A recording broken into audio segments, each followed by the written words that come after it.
Halo guys, welcome back again to my channel bersama saya Hansen di sini, dan seperti biasanya setiap harinya saya akan buatkan video seputar cryptocurrency. So, bagi kalian yang tertarik seputar cryptocurrency, boleh aja langsung bantu saya like dan juga subscribe. Jangan lupa juga untuk hidupkan lonceng notifikasinya supaya kalian gak ketinggalan update terbaru seputar cryptocurrency.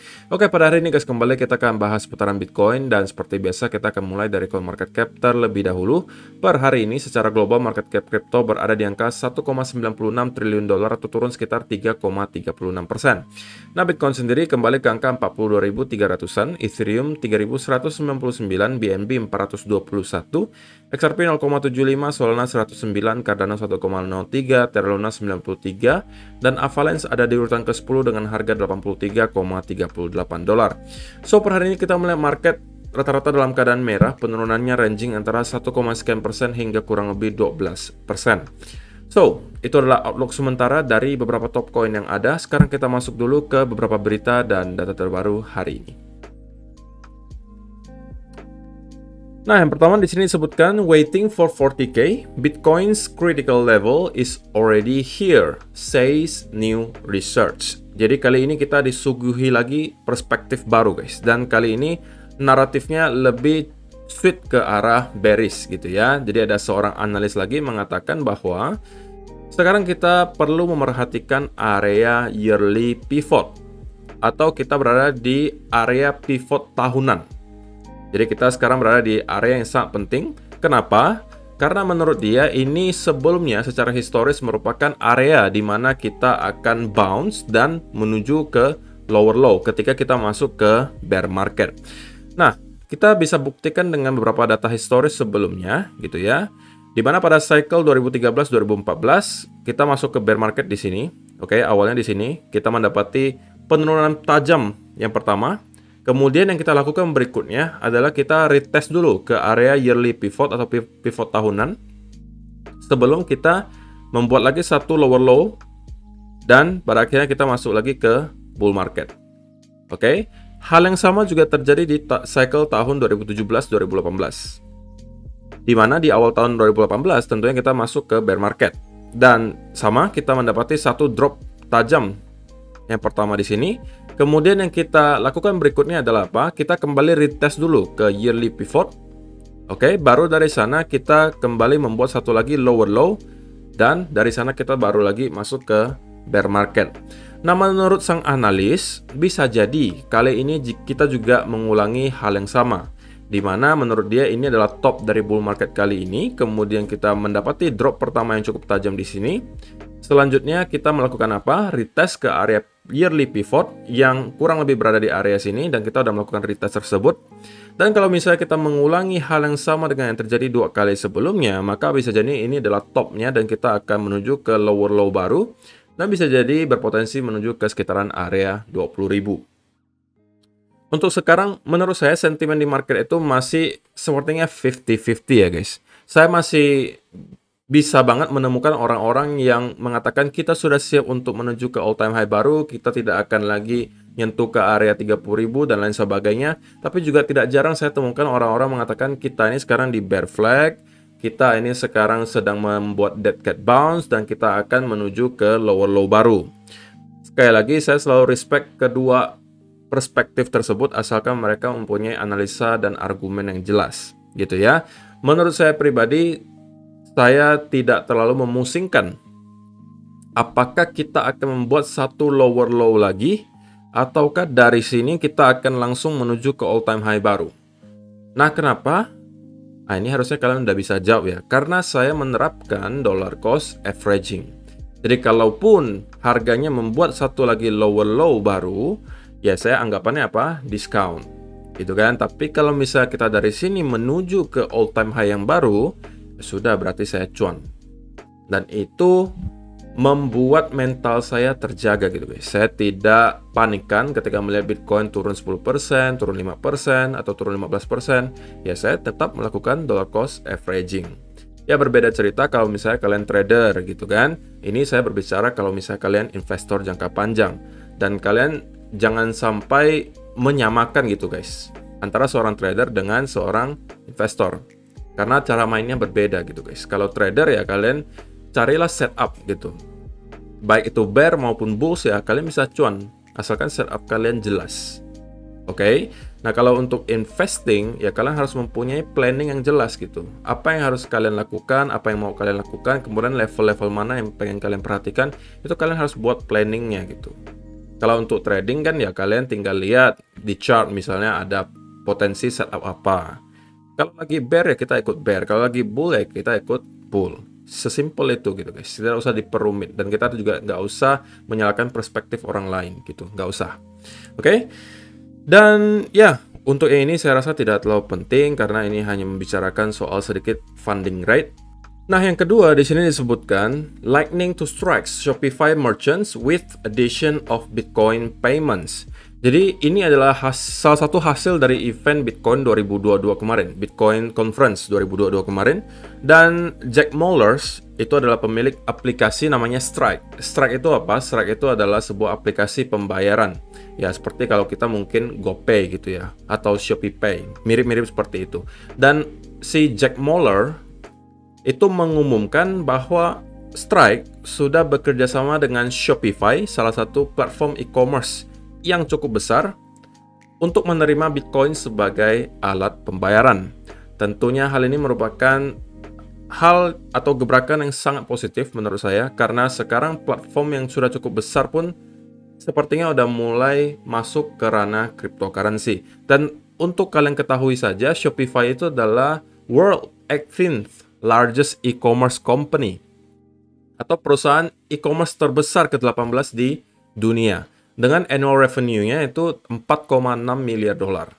Jadi ya semakin ke sini kita melihat adopsi itu semakin nyata gitu guys. Kita tidak lagi berandai-andai bahwa akan ada platform besar yang akan menerima Bitcoin, ada negara besar yang akan mengadopsi Bitcoin, ada perusahaan besar yang mengadopsi Bitcoin. Karena ini sekarang semuanya terjadi di depan mata kita. Oke, dan ini bukan opini tapi ini fakta sudah terjadi gitu guys. Ada negara yang menerima Bitcoin, sudah ada perusahaan besar mengadopsi Bitcoin, sudah ada juga platform-platform besar, bank-bank besar yang mengadopsi Bitcoin. Jadi ya, dari segi fundamental, sekarang sebenarnya kripto dalam keadaan yang sangat kuat gitu ya, khususnya Bitcoin. Dimana kita melihat adopsi yang terjadi 1-2 tahun ini sudah sangat masif. Ya, saya nggak bisa bayangkan apa yang terjadi. Kalau ini terus-menerus terjadi, mungkin dalam waktu 3-4 tahun ke depan kita sudah mulai bisa melihat Bitcoin itu mainstream. Ya, mudah-mudahan itu terjadi, gitu ya. Dan yang terakhir ini dari TechDev, mungkin dari ini sedikit lebih ke arah data on-chain gitu ya, bahwa dia memberikan ke kita hopium lagi nih guys. Kalau tadi kan mungkin versi bearishnya ya, yang awalnya itu kita melihat kita sedang retest ke yearly pivot, dan kalau misalnya kita mengulangi sejarah yang sama, di mana kita masuk ke bear market, drop pertama kali itu cukup tajam, kemudian retest ke yearly pivot, baru down lagi, yaitu versi bearishnya. Kalau versi bullishnya menurut TechDev, bahwa kali ini kita juga mendapati sinyal yang positif dari kedua indikator di sini. Yang pertama adalah Entity Adjusted Dormancy Flow, diikuti oleh sebuah indikator yang namanya Vortex Cross. Oke, jadi ini adalah historisnya, di mana setiap kali kita mendapati dormancy flow berada di area kotak hijau ini, kemudian vortex indikator ini melakukan cross, maka biasanya itu memberikan kita sebuah indikasi bahwa Bitcoin tidak lama kemudian akan mendapati rally ke atas. Oke, beberapa kali sebelumnya terjadi di sini. Pertama di sini. Kita mendapati dormancy flow di area kotak hijau ini, kemudian vortex indikatornya crossover, kita mendapati harga Bitcoin rally. Di sini juga sama, kita mendapati dormancy flow-nya dalam keadaan di kotak hijau ini. Kemudian kita mendapati vortex indikatornya juga mendapati crossover. Kemudian kita mendapati rally. Di sini juga sama, kita mendapati dormancy flow-nya dalam keadaan di kotak hijau ini. Kemudian vortex indikatornya juga crossover, kita mendapati rally. Di sini juga sama. Dan kali ini kita mendapati hal yang sama nih guys. Crossover di vortex indikator dan juga kita mendapati dormancy flow di area kotak hijau di sini. Nah, pertanyaannya, historis manakah yang akan terjadi guys? Apakah menurut kalian artikel pertama yang akan terjadi di mana kita retest early pivot kemudian membentuk lower low baru, ataukah yang ini guys? Di mana 4 kali sebelumnya kita juga mendapati hal yang sama, Dimana ketika vortex indikator melakukan crossover dan juga dormancy flow-nya di area kotak hijau ini, kita mendapati rally beberapa bulan kemudian. Silakan taruh pendapat kalian di kolom komentar di bawah. So, itu adalah beberapa berita dan data terbaru hari ini yang pengen saya sampaikan untuk kalian. Sekarang kita masuk dulu ke chart. Dan kita bakalan mulai dari chartnya US dollar ya guys. Karena ya saya pengen ingatkan lagi ke kalian bahwa memang sekarang itu kita mendapati US dollar dalam keadaan yang menguat gitu guys. So far kita masih melihat kita mendapati push ke atas terus-menerus. Ini yang membuat semua pair yang diawali atau dibandingkan dengan USD itu rata-rata turun guys.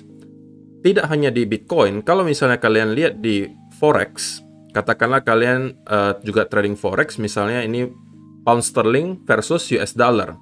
Apa yang terjadi beberapa hari belakangan? Ya, terjadi juga drop. Gitu ya. Atau New Zealand dollar versus US dollar. Apa yang terjadi? Drop. Aussie dollar versus US dollar. Apa yang terjadi? Drop. Euro versus US dollar. Apa yang terjadi? Drop. US dollar versus Kanada. Apa yang terjadi? Naik. Dan hal yang wajar juga terjadi di Bitcoin, yaitu kita mendapati drop juga. Kenapa? Ya ini bukan salah di Bitcoin saja guys. Bukan karena Bitcoinnya yang melemah, tetapi ini juga dipicu US dollar yang menguat. Oke, sekali lagi, ketika US dollar cenderung dalam keadaan bullish, maka Bitcoin biasanya kalau tidak sideways ya bearish gitu guys. Ini adalah hal yang wajar gitu. Dan berita positifnya sebenarnya, walaupun kita mendapati adanya rally terus-menerus ke atas, alias kita terus membentuk higher high baru gitu ya. Tetapi ada beberapa indikasi bahwa sekarang bull-nya udah start untuk melemah di US dollar. Apa indikasinya? Pertama, kita mendapati adanya bearish divergence. Dimana kalau kalian perhatikan dari top di sebelah sini, dan di sebelah sini, itu kita membuat higher high kan? Tapi di indikatornya kalau kalian perhatikan, itu momentumnya itu sudah semakin melemah. Itu guys. Oke. Di sini juga termasuk top ya kan. Indikatornya menunjukkan bahwa dari segi RSI kita mendapati bearish divergence.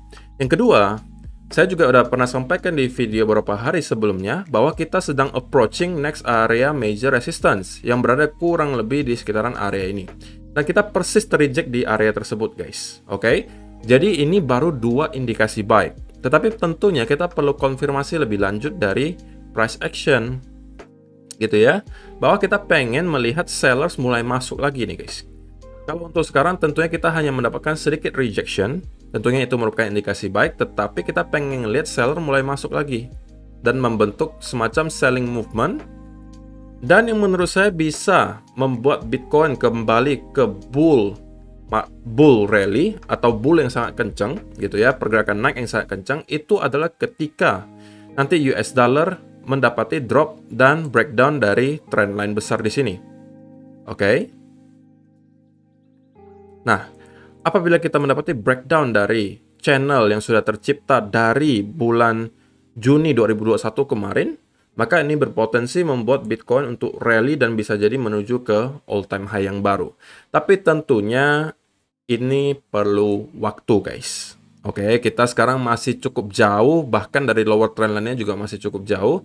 Yang kita lihat sekarang ya hanya ada sebuah indikasi bahwa ada rejection di sekitaran area major resistance, yang mudah-mudahan kita bisa mendapati drop dari sini. Gitu ya, tapi kalau misalnya yang sebaliknya terjadi, di mana kita mendapati breakout malah daripada ascending channel di sini, dan kita mendapati konsolidasi di sekitaran sini, maka tentunya ini bukan berita baik buat para bulls, karena bisa jadi kita akan menembus lagi ke lower low yang baru. Jadi sekali lagi chart US dollar juga sangat penting dalam menentukan harga Bitcoin. Nah, kita sekarang bakalan bahas di Bitcoin. Saya juga pengen ingatkan lagi reminder untuk kalian di weekly chart. Kita sekarang udah di hari Sabtu dan Minggu ya, biasanya volumenya tidak terlalu besar ya guys, otomatis ya akan rentan dengan manipulasi. Dan di weekly chart sekarang kita sedang berhadapan nih guys dengan area key levelsnya, yang mudah-mudahan di hari Sabtu atau Minggu kita akan mendapati sedikit rejection ke atas supaya kita bisa mendapati weekly close lagi di atas area key level. Oke, sekali lagi saya biasnya masih akan sedikit lebih ke arah bullish di weekly chart selama kita bertahan di atas key level sini. Kalau kita breakdown hanya membuat wick semacam ini, itu tidak ada masalah, saya sudah jelaskan kemarin. Asalkan kita close-nya di atas area key level ini. Dan kalau kita mendapatkan rejection dari sini, mungkin kita close-nya di sekitaran sini, itu adalah menurut saya pertanda baik gitu guys, bahwa kita mendapati ada semacam rejection di area key level weekly chart. Gitu ya. Tapi tentunya itu baru bisa kita jawab nanti di hari Senin. Dan kalau kita zoom in ke time frame yang lebih kecil, mungkin di 1 hour chart, kita memang bisa melihat bahwa sekarang Bitcoin masih terus tertekan oleh para sellers. Cuman ada beberapa hal yang perlu menjadi catatan, bahwa kali ini kita juga udah mendapati sedikit bullish divergence. Kalau kalian perhatikan, ini adalah lower low. Ini adalah lower low, tapi di indikatornya kita melihat higher low. Jadi akan sangat make sense kalau dari sini kita mendapati bounce gitu ya. Dan menurut saya sebenarnya, kalau saya disuruh memilih, senario yang paling ideal yang bisa terjadi ke Bitcoin sekarang, apalagi untuk senario bullishnya, adalah kita membentuk seperti di sini guys. Kita membentuk base baru, alias dasar baru. Kita harus melihat ada semacam konsolidasi di sekitaran sini. Kemudian ada rejection yang terjadi setiap kali kita menuju ke area supportnya. Kalau kalian perhatikan di sini, sebentar saya hapus dulu di sini. Nah, kita beberapa kali mendapatkan rejection di area supportnya. Rejection. Ini berarti apa? Di setiap kali kita masuk ke sini, itu para buyers masuk, masuk, dan masuk, hingga para seller kehilangan tenaga, dan pada akhirnya bull yang mengambil kontrol. Jadi ini adalah senario yang ideal menurut saya terjadi pada Bitcoin sekarang. Walaupun bisa jadi kita tidak akan membentuk pattern yang selama ini, bisa jadi ini kita mendapati versi yang lebih singkatnya gitu ya. Jadi saya pengennya ngelihat bahwa Bitcoin mampu consolidate di sekitaran area ini, oke? Mungkin membentuk beberapa fake out sedikit ke bawah gitu kan. Dan dari sini kita bisa mendapati rally lagi ke atas. Gitu ya. Jadi itu adalah scenario bullishnya untuk saya. Tetapi titik invalidasinya tentunya kalau misalnya nanti kita melihat weekly chart sudah closing lagi di bawah key levelnya, kemudian kita juga drop di sini disertai dengan pattern konsolidasi lagi, maka ini adalah pertanda bagi saya bahwa kemungkinan besar kita akan kembali meretest area lower trend line di sekitaran sini. Oke. Atau kalau kita udah drop lagi di bawah trend line tersebut, itu adalah pertanda bahwa kita kemungkinan akan menembus ke lower low baru dan mungkin menuju ke next area major support di sekitaran area 30.000. So far sebenarnya sesuai dengan yang kita pengen kemarin, dimana kita ketika kemarin itu videonya saya buat di sekitaran sini.